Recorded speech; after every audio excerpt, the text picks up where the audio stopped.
Hi, Michael Carlin, President of Wealth Management here in Scottsdale, Arizona, with your second quarter market outlook of 2017. I can't believe it. It's been 3 months since our last update. And what a wild ride. We went from 20,000 to 21,000. And since that time, the market's off about 2.5%. Call it 500 points over that same time period. So, as we look to digest what's going on with the market, we want to get some things understood. And that is, that market move higher, was it real? Is it built on fundamentals, or is it built on hope, or some combination? And the follow-through, will we have it? What will it look like?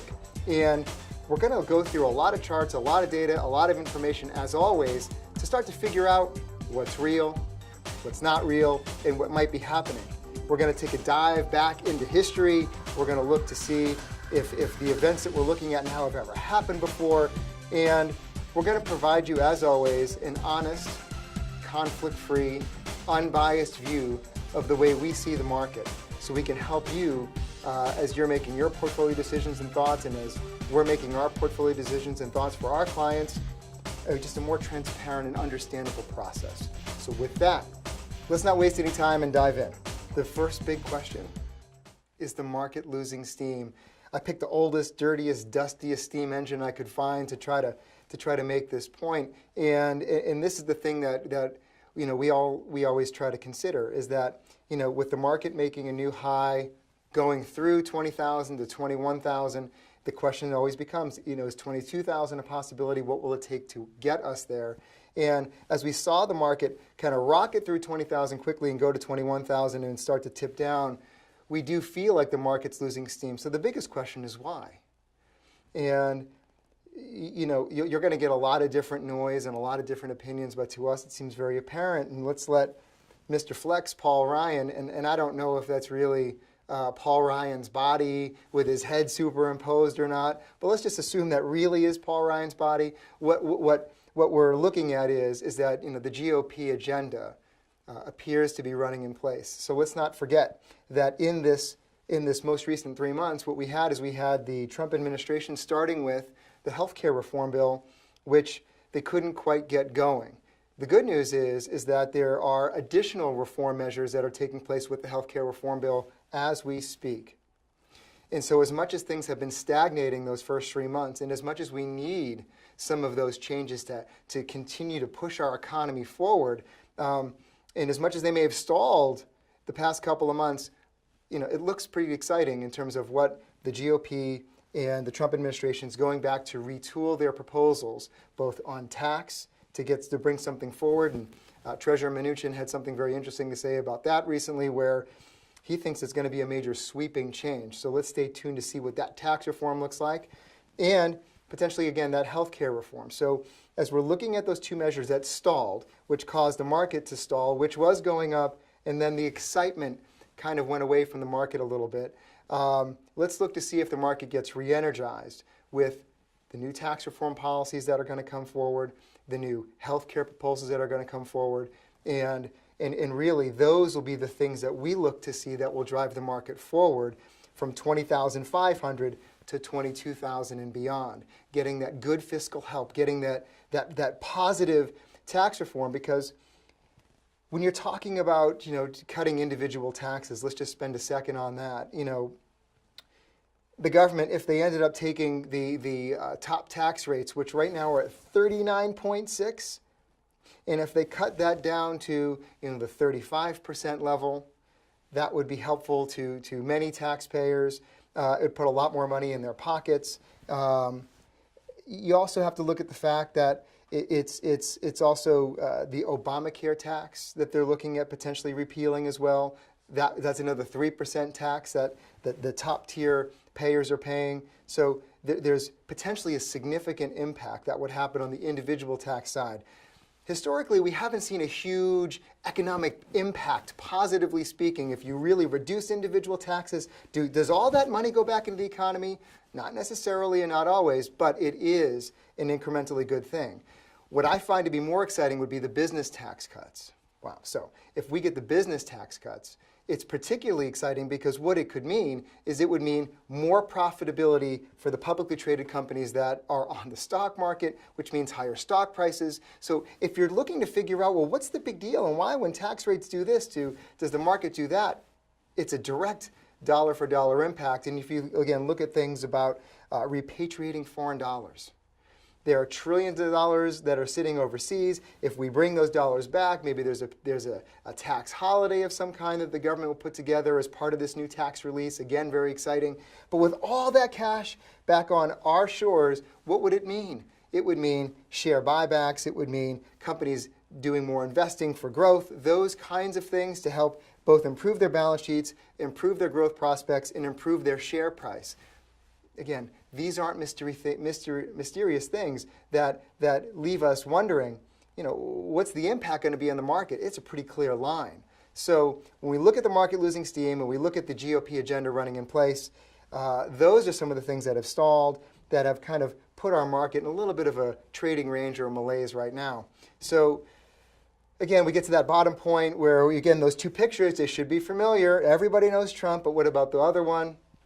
Janet Yellen, of course. Janet Yellen, the president of our Federal Reserve. And so, again, we talked about it in the first quarterly market outlook. I'll bring it up again. The Fed was expecting 3 interest rate increases this year. They gave us 1. Are we going to get the other 2? We don't know. We don't know. So we're going to talk a lot more about this, but understand that the Fed increases interest rates so that they can slow down economic activity. Okay. And they would do that because they want to avoid inflation.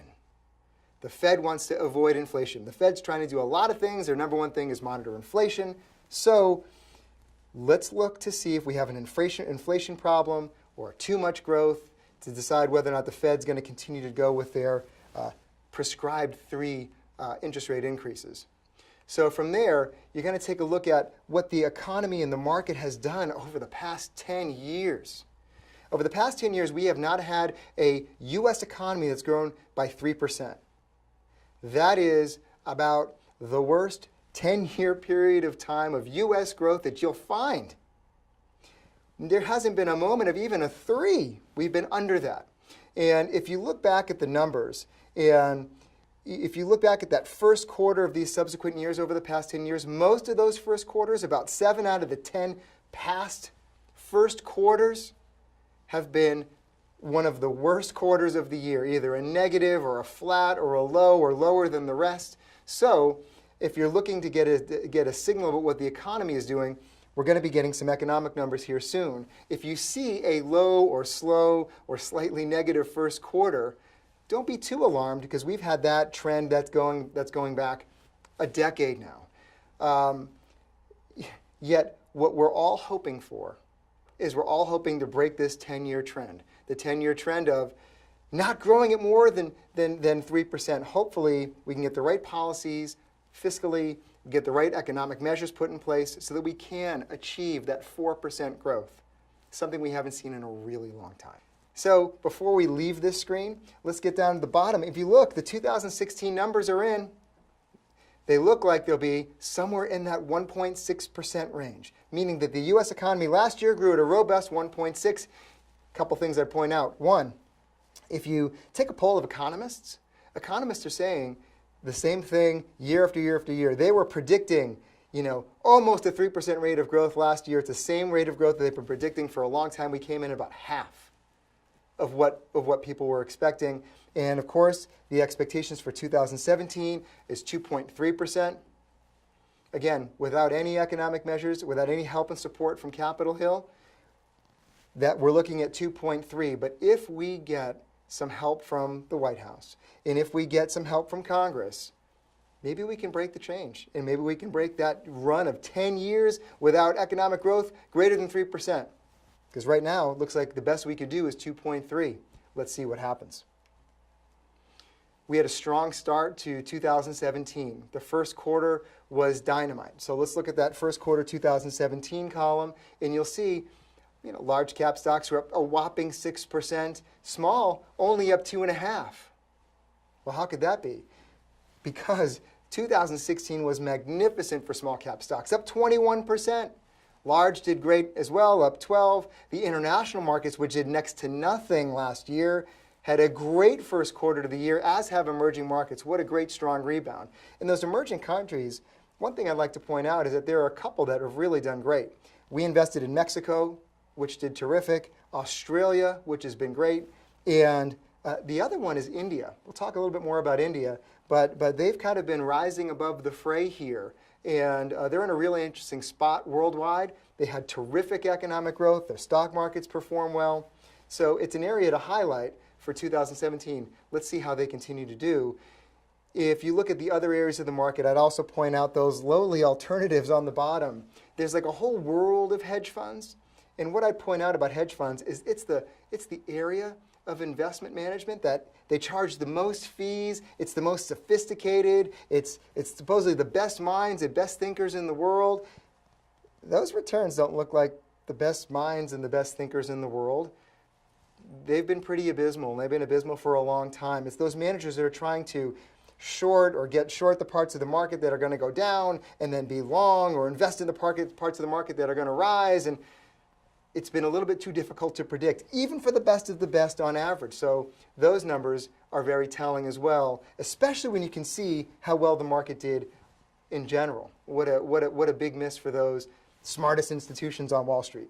So what we've got here is a lot of data. There's 3 different charts, so let's just go through and make sure that we understand the common trend or thread between all 3 of them.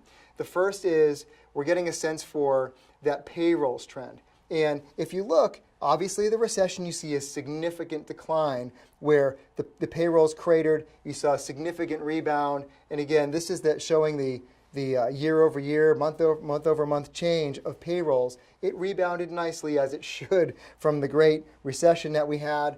And it has very much leveled off, which is to say the rate of growth of payroll and that whole aspect of our economy, critical aspect of our economy, has slowed. And if you get really close, you can see that the trend is starting to slowly subside. So what this is saying is a few things. One, we need to be extremely conscientious of what's going on with payrolls and wages, because we're still a consumption-driven economy.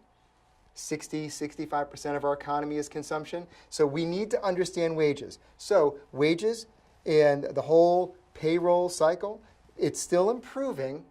The rate of improvement is slowing, so it's something that we're closely monitoring. The slide next to it, if you look at like the durable goods orders and the PMI, the Purchasing Managers Index, you see both of those are doing quite well. We want to see a number over 50. Both of them are over 50. That's a sign of economic expansion. That's a great thing. So again, payroll, pretty good.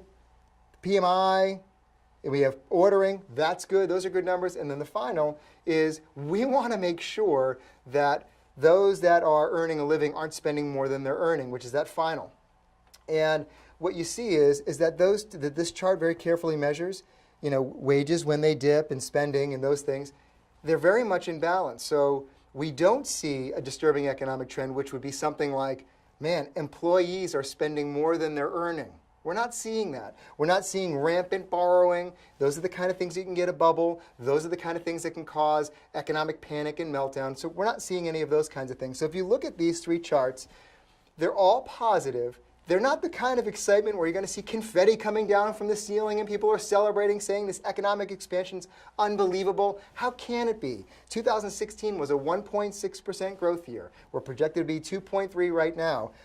We can't expect crazy great numbers, but we're seeing good numbers, and given the kind of data we're seeing a stable economy, something that can continue to move forward and just gradually roll through. Again, looking for help from the White House, looking for help from Capitol Hill, so let's hope that that happens.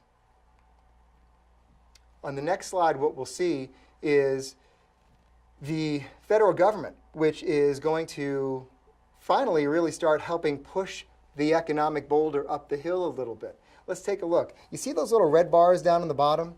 You'll see the 2011 and 12 and 13, 14, 15. You saw, it ended at 14. When you see those years of red, what that's saying is that the federal government is spending a little bit less.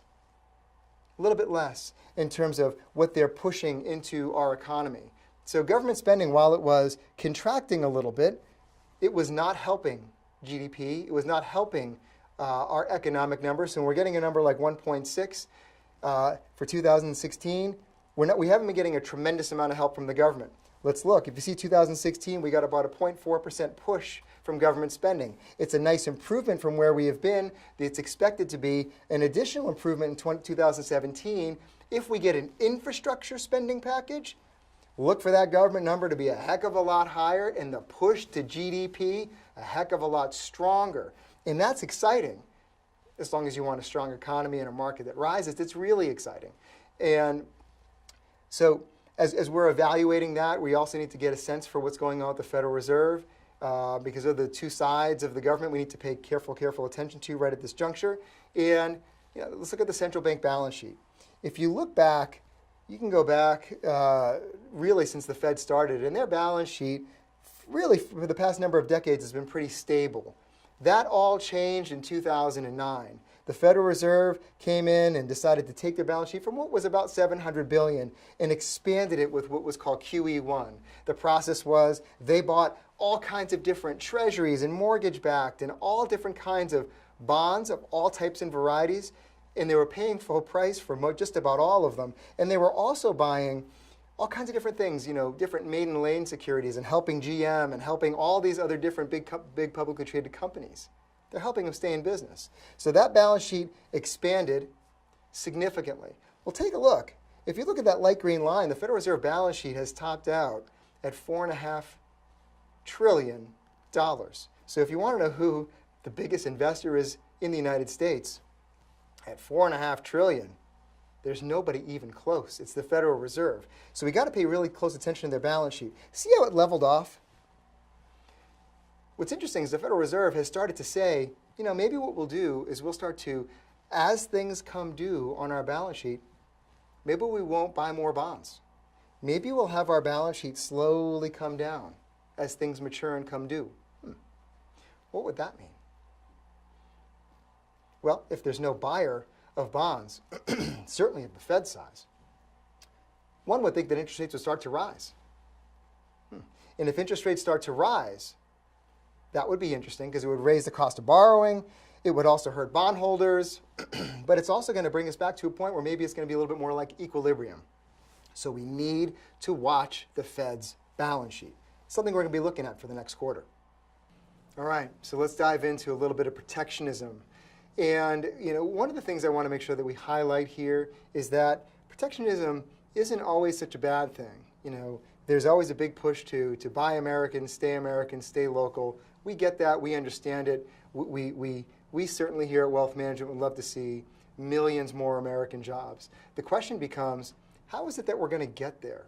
What is it that we're going to be able to do, economically speaking, in order to make some of those things happen? And could we cause some damage along the way by being protectionist? Is there a historical standard for us to look at? Let's unpack some of that stuff right now, because if you're looking at the headlines, whether it be here, we're making headlines in Europe or in Mexico with our positions about, which are strong positions about, we want to make sure that we put our line in the sand and bring American jobs back. So that's a noble cause. We like it. It makes sense. Let's just make sure we do it in a real thoughtful way. So as we look at this, let's take a look at the historical standard. And there's something that happened in the 1930s. Again, it was this Smoot-Hawley tariff that came in. And in the 1930s, there was a lot going on. We'll get to that. But if we can zoom in a little bit, and I know it might be a little bit blurry, let's take a look at that in your pocket protective tariff image on the slide. And what you'll see, the Republican positions that are there about how, we have immigrants that are taking our jobs. We have, countries that are unfairly competing for our goods and services, whether it be the price of timber or different commodities. And you're seeing this what it was it really, again, the protectionist philosophy start to really boil up and boil through. And we're seeing the Democratic perspective of, having more of a free trade. It's just funny because we look back, if you could take this protective tariff You could take that, and it still applies today. So if you look back economically, we were trying to get a sense for, well, what happened? Was it a good thing or a bad thing? So because this tariff did go through. So what did we get economically?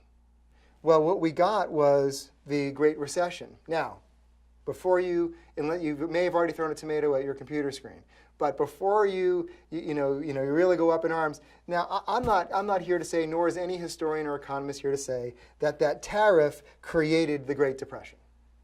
But many experts do believe that tariff did end up exacerbating the Great Depression, and it was that kind of thing that didn't help our economic environment. So let's take a little bit of a lesson from history and just let's get a sense for whether or not this tariff is going to make sense. Because we're not just hearing the voices of protectionism here, it's happening everywhere. I've highlighted in yellow. The UK, that's, again, their whole thing is let's get out of the euro. Let's get out. We need to be our own country. We need to have our own rules. We don't need the European Union deciding what our business standards and economic standards should be. Okay. We had in France the elections coming. We're going to know here in the next couple of weeks because their Trump-like candidate, Le Pen, has closed the gap. And we're going to see if the Trump-like candidate, who's positioning the same protectionist philosophies that Trump is projecting, that catapulted Trump to the presidency, is it going to be the same thing that's going to happen in France? It'll be interesting to see because it wasn't even but a few months ago it seemed like a distant possibility, but those polling results have closed markedly.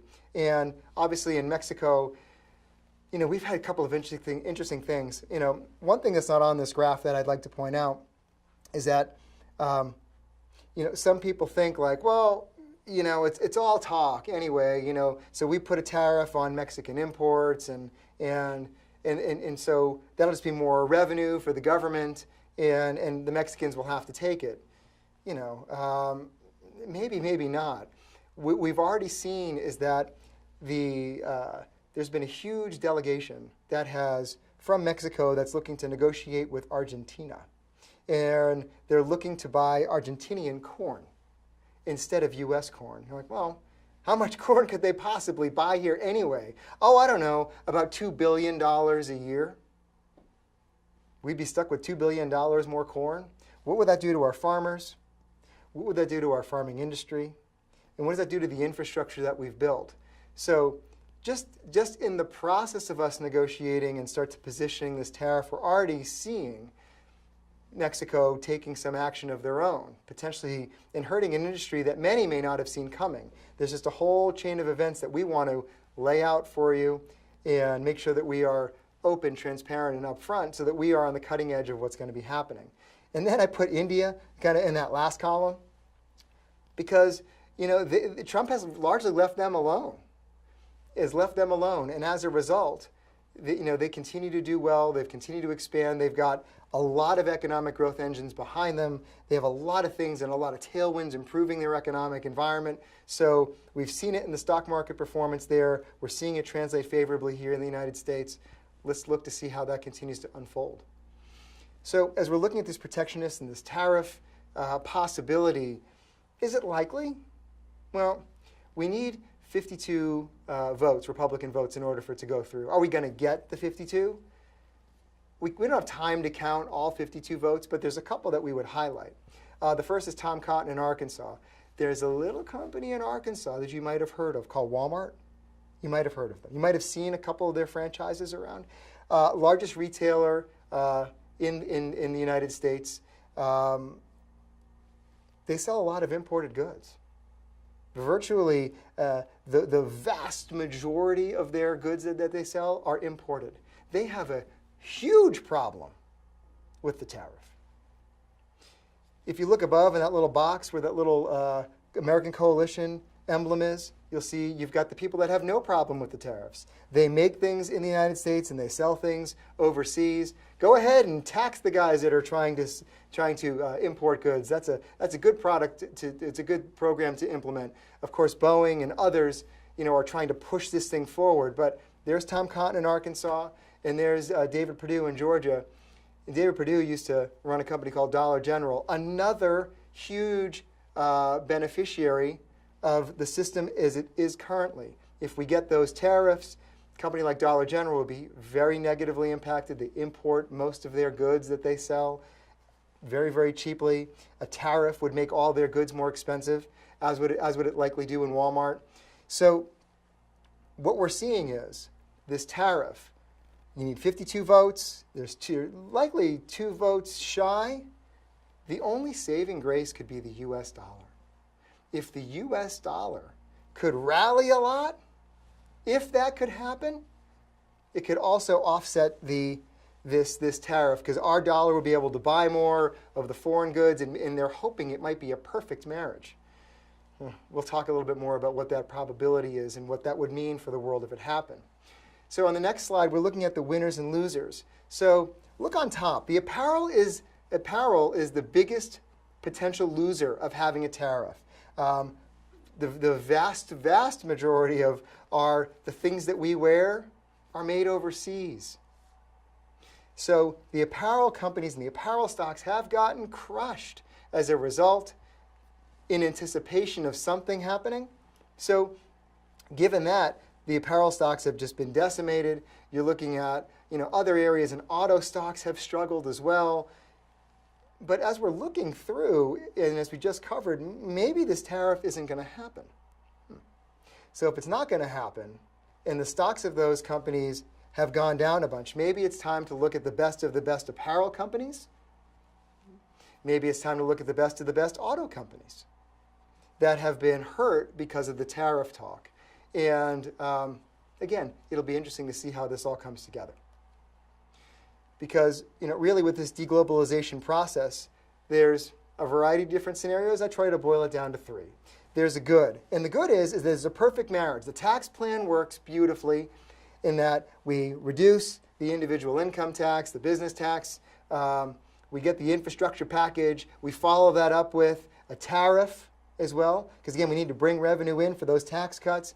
But then the U.S. dollar goes up perfectly so that the goods stay cheap at Walmart and Dollar General, and it doesn't unnecessarily hurt the consumer. If all of those things happen, which would be an amazing series of events, the market would be up significantly. Look at a 14% return, because it would solve a lot of our revenue problems. It would give a tax break to those that can consume more.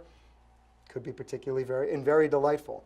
The bad would be this tariff essentially just punishes Mexico.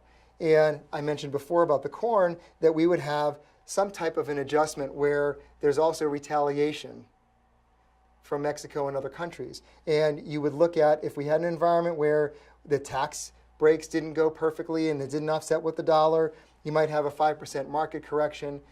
And it would look like Trump would single out Mexico in that case. We certainly don't want to see that happen, but that pales in comparison to the last. And that is, we have a trade war. The full-blown, where China says, that's it, you tariff us, we're going to do extra to you, and it could end up being a real messy situation that has greater implications other than economic. You can only imagine what I'm talking about. If we start to see that scenario where this innocent tariff that's really put in place to level the playing field economically speaking, it's put in place because we need to have something where we're going to increase revenues to offer these tax breaks to other different types of consumers. And we need all of those components to fit together and work perfectly, or else if it doesn't and it creates this real negative situation, market down 25%. That would be horrible, also in my view very unlikely as well. So hopefully we get some kind of either the tax plan works, we get the full dollar offset, the tax revenues don't take a significant hit because some form of tariff and revenue increasing activity to the government ends up providing more dollars in, and we don't hurt anyone's feelings in the process, which would be just perfect. So let's hope that happens. Now we're going to switch gears and talk a little bit about inflation. For whatever reason, inflation's kind of like this lost topic. And it's largely been lost because it hasn't been a material issue. It hasn't been something that's on a year-to-year basis impacted U.S. consumers. Go to a place like Brazil, where the inflation rate's double digits, meaning that if you're looking at a car, let's say you're looking at a $30,000 car, in Brazil, next year, it's going to be $33,000. Now that's inflation. It's the same car. It's 10% inflation in Brazil, in some cases even worse. So inflation can be the great thing that unwinds economic activity. If you have really high inflation, it greatly reduces consumption because people can afford less. It also ends up, people need to pay more in wages. If you need to pay more in wages because we have high inflation, then corporate profits are down. So inflation is one of those things that's extremely sensitive, but we've had it really level and low for an extended period of time, really since the early 1980s, as this chart indicates. So, one of the things that we got to unpack is will inflation become a problem? It was largely thought that inflation would become a problem with all the money that we created. The Federal Reserve, that $4.5 trillion balance sheet that I talked about, they created the money to do so. Many thought, oh, that's going to be super inflationary. Well, it hasn't exactly happened yet because the rest of the world created money too. So one of the things that we want to get a look at is we want to get a look at how, if we can expect inflation to go up, and interestingly enough, inflation is typically tied to that 10-year Treasury. So the 10-year Treasury is in blue and inflation's in green, and they tend to move together. So inflation goes up, the 10-year Treasury rises to helpfully push down inflation, and those two things kind of work in harmony. You see that big red line? There's a big disconnect where inflation goes up and then interest rates on the 10-year don't move. Interest rates up, 10-year doesn't move, and it's been an extended period. It's really the first time this delinking has happened in decades. So is this a problem? Well, I think what you can find is that we're going to find out how big the problem is, if it is one. But we're starting to see the 10-year, which did creep up a little bit with the Trump win, and we're seeing inflation there move along with it. We have to keep our eye on the 10-year and inflation. Nothing's going to hurt our economy or turn off our growth quicker than having high inflation. So we're watching that relationship. It's interesting that we're seeing the 10-year take off a little bit, and we're starting to see this relationship perhaps start to come back. So with that, we're looking at this U.S. dollar rise. Again, let's talk a little bit about it. We need a nice, strong U.S. dollar so that we can spend our dollar anywhere in the world and it's worth more. And if our dollar is worth more, we can buy more and consume more with our strong dollar overseas. Terrific. If we're importing things, it's cheaper with a nice, strong dollar. Terrific. Awesome. So let's look back a little bit over the past, since the financial crisis. So if you look, you can see the U.S. dollar had a nice long time where it was wavy, right in that quantitative easing box. So the Federal Reserve kept doing different things with QE1 and QE2 and QE3, and every time they did a quantitative easing method, the U.S. dollar went down. Okay, again, the weak dollar, what that also helps is if you are exporting our U.S. goods and selling them, if you have a nice low U.S. dollar, if you're exporting it, all of a sudden your stuff is cheaper, so you should be able to export more. But you see what's happening here? We have winners and losers. We've got exporters that win with a cheap dollar. We have consumers that win with a strong dollar. And we've got this little bit, and companies that also benefit with a strong dollar. So we have this little bit of a battle that's happening. So the Fed was able to do a great job with the U.S. dollar, really minimizing that volatility with all the quantitative easing. But really when they stopped, look at the U.S. dollar. It took off. It took off. And then when Trump won, the U.S. dollar got another little bump as well. We've seen some of that enthusiasm for the U.S. dollar taper off here a little bit recently towards the end of that chart. But that strong dollar, again, also gives credence to the fact that maybe we can handle that tariff a little bit better. So let's watch the dollar, let's watch its strength, and let's see what the Federal Reserve does to counteract it. Because the Federal Reserve is telling us, well, here's what we're going to do. And all those little dots on the chart are all the Federal Reserve Board of Governors making their estimate about where they think interest rates will be between now and over the long run. So a couple things to note.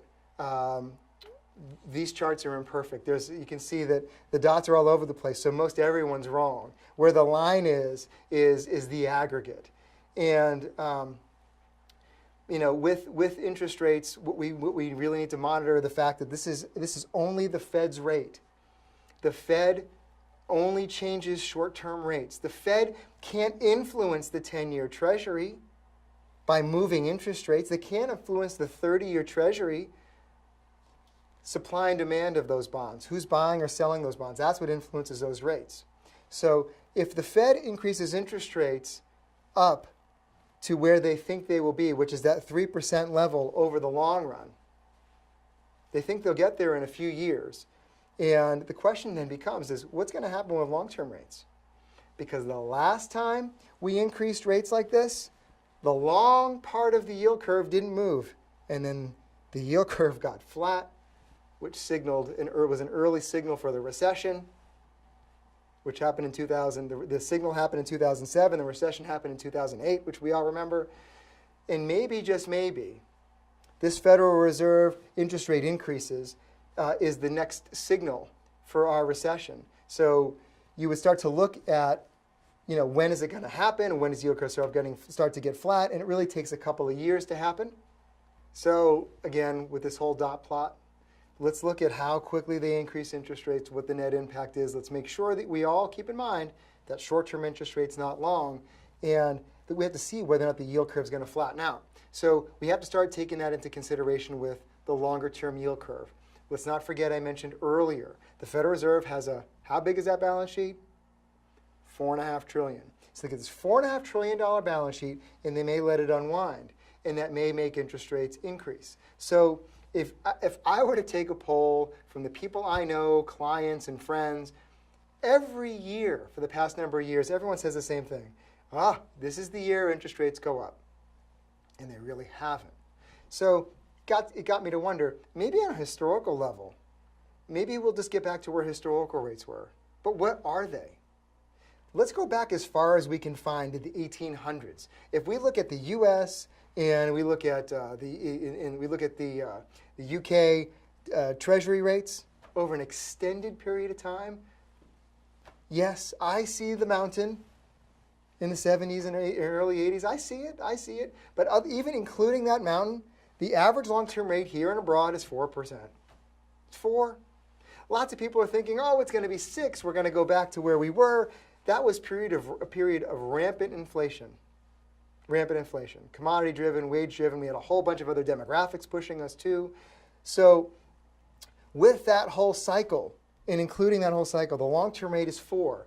And getting back to the prior chart, if the Fed pushes rates to 3 on the short side, and we go up to 4, which is an improvement from where we are now, which would be the long-term historical average for the 10-year Treasury, that's pretty flat. And I view that as a pretty significant negative. So again, something we're keeping our eyes on. I encourage you to do the same. So in summary, with rising rates, there's a couple of different scenarios. As always, the good would be that we end up getting a growth-driven inflation push. Growth-driven. What does that mean? We get an infrastructure package. Trump is talking about $1 trillion infrastructure package. If we get that, a lot of money coming into the economy, a lot of jobs being created. We get business tax reform, more jobs are being created, repatriate $4, more jobs are created. If all of those things happen, and we get this growth-driven inflation because wages are up, and then people are consuming more, and then commodity prices rise. If that happens, that's a good thing. That's a good kind of inflation. Look for the market to surge 15%. That'd be terrific. I'm hopeful, but there's a lot of things need to go right in order for that to happen. There's the bad, which is we get wage inflation. If you look at unemployment, we've been kind of sitting at this, 4.5% range for quite some time now. It's really darn close to full employment. We've seen improvement in all different measures of the employment index, including more people coming to the labor force than have been recorded recently. So with all of that, we could start to see wage inflation. And if I look around my clients, what we're seeing is a little bit of wage inflation creep in. What that means is we're having to pay people more to do the same job. We're seeing this come through. So that wage inflation puts pressure on profits. So if we see inflation from wages, You got to look for the market to go down about 5%, which wouldn't be particularly great. And this would be accompanied by what would be projected to be a 4% one-year Treasury bill, which would be really interesting to see. If we get to the ugly, which is the commodity inflation, that's the kind of thing that you get to that take us back to the, again, late 70s, early 80s, where interest rates were double digits. If that happens, everything needs to be repriced. Market's down 21%. Bond prices would be down across the board. It'd be pandemonium, and there'd be economic malaise across the board. So the good news is this. I don't see commodity inflation coming. I don't see that as a real risk. We're doing everything that can be done to keep oil around $50 a barrel. And that's kind of like the big commodity that unlocks many of these things. So I don't see it really being a significant issue. So we don't have to worry about the disaster scenario. I don't think it's what's most likely. So let's take a second to talk about our friends, the tax-free bonds. Tax-free bonds are interesting because all this talk about rising interest rates and what the Fed's going to do on the short-term side and the long-term Treasury rate of 4%, all of that information, how does that affect the munis? And munis, let's not forget, are the bonds issued by states. And people love them because the interest that you get from them is totally tax-free. So the question is, well, how are they impacted by raising rates? Let's take a look at that, the chart on the side where it has the prior cycles of rising interest rates. There's been a number of them where rates have risen by quite a bit. And look at the performance of municipal bonds, including this most recent rate cycle, which started in December of 2015. Municipal bonds perform very well. I would look for that trend to continue because the municipal bond world trades very differently than regular bonds. We still like munis. They just got to be purchased correctly. They got to be studied right. We have a unique expertise to make that happen. So with that, look for munis to be that safe haven. This last slide, dealing with uncertainty and navigating 2017. If there was a slide to freeze frame, print out, and then kind of stick under the glass in your desk, this would be it. Here, I'll pose so that you can take a perfect picture. Okay, so with that, this chart here is trying to be kind of that matrix that will give you the playbook in terms of what we're looking at, what we're seeing, and how we might navigate the situation. So let's look at the first. If we're heading up, if we get good growth and we get inflation for the good reasons, the things that we would want to be in small cap stocks, high yield bonds, inflation protected securities, and you would not want to be in treasuries. So we would get higher growth and higher inflation if we get those fiscal benefits, if we get everything that I mentioned, the tax reform, if we get on the both individual and business side, and we get the infrastructure spend, those kind of packages. So that's where we would get that scenario. Those are the type of investments you want to be in. However, right now we're starting to see we're more in the questionable phase right now as I stand here filming this. And that is the market's starting to wonder, am I going to get that reform? Am I going to get that infrastructure package? And so with that, we're seeing a shift between going from that small cap to more quality growth. You're avoiding the inflation protected because you're thinking inflation is not going to be an issue, and you're going more with a balanced approach to investing. So that's what's been working right this moment. And then the other is we get a surprise slip. And the surprise slip would be that there's an unforeseen fallout. Those kinds of things, if I'm going to give you an illustration, would be a situation with North Korea. Hopefully nothing happens with North Korea, militarily speaking. Hopefully we don't get any more surprises from Islamic State or other terror organizations. But if we get a surprise slip that takes the economy down, our growth rates down, and inflation threat down, at that point we go with more of a hedged equities approach. You do want to buy government bonds in that case and situation and avoid the high yield and equities of most types. So this is your playbook. This is what it looks like for 2017. That's why I said print it, put it under your glass. This is how we're going to be helping you navigate in the months to come. And with that, that concludes our market outlook for the second quarter of 2017. Thanks so much for watching, because if you're still looking, you've seen the whole market outlook. So congratulations to that. Take care. Have a great couple of months.